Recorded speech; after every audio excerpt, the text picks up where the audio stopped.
everyone, and welcome back to Pippo's Fly RC.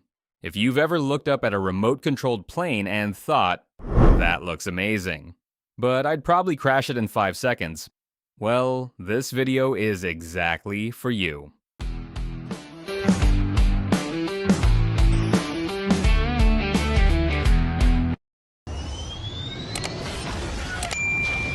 I'm going to let you in on a little secret. Flying an RC plane is actually incredibly simple, provided you understand a few fundamental concepts before you even hit the throttle. We are Nico and Jacopo, and we fly RC planes since 2024 today.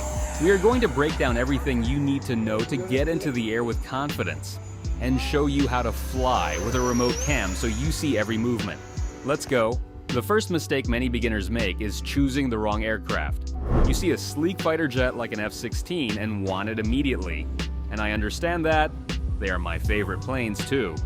But for your first steps, you need something that's stable in the air, easy to fly, and big and resistant wheels for hard landings. Everyone makes them. That's why today we're looking at a perfect example of a trainer.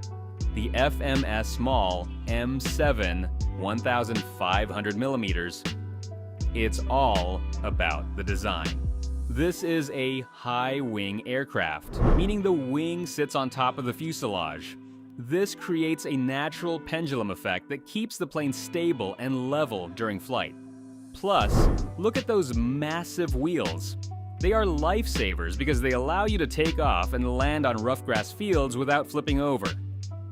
Choosing a plane that works with you rather than against you is the first real step to success. Once you have your plane, we need to talk about what brings it to life: the battery. For this maule, we use a 4S 2200 mAh 45C LiPo. These numbers might look like a math exam, but they are actually quite simple. The 4S stands for 4 cells in series, which determines the voltage. The 2200 mAh is the capacity. It tells you how long you can fly before needing a recharge. Finally, that 45C is the discharge rate, which is how fast the battery can deliver that energy to the motor when you punch the throttle. Choosing the right battery is essential for flying. The plane needs enough power without being too heavy. Extra tip, choose expensive batteries. When you buy cheap ones, you might find defective ones, and it's not what you want. Now, before we take off, we have to talk about the center of gravity, or CG. If the plane is nose heavy, it will dive toward the ground. If it's tail heavy, it will become unstable and almost impossible to control. We usually balance it by placing our fingers under the wings at the spot recommended by the manual. If the plane stays level or slightly nose down, you're ready for the sky. Finally, let's look at how we actually move in the air using the control surfaces. On your wings, you have the ailerons, which tilt the plane left or right to start a turn. On the tail, you have the elevator, which controls the pitch, pointing the nose up to climb or down to descend. Then, there's the rudder on the vertical fin, which moves the nose left and right, mostly used for steering on the ground or coordinating your turns in the air. Let's get it in the air.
che spavolare sul tappeto, posso toglierlo?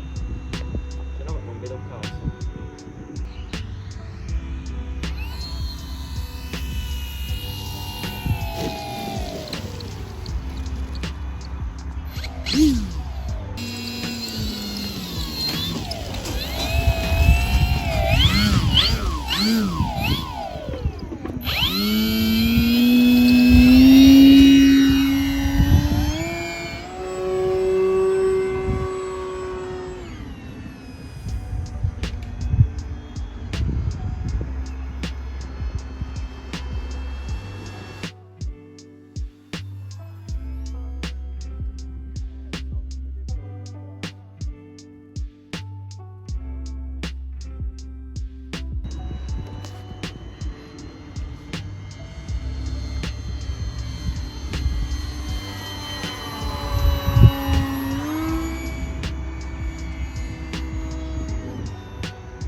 We really hope you liked this video. If it is, we suggest you to leave a like, a comment, and subscribe. This is fundamental for the channel. I want to thank you all for 2,000 subs, and if you have any questions about flying, write them in the comments. See you at the next flight.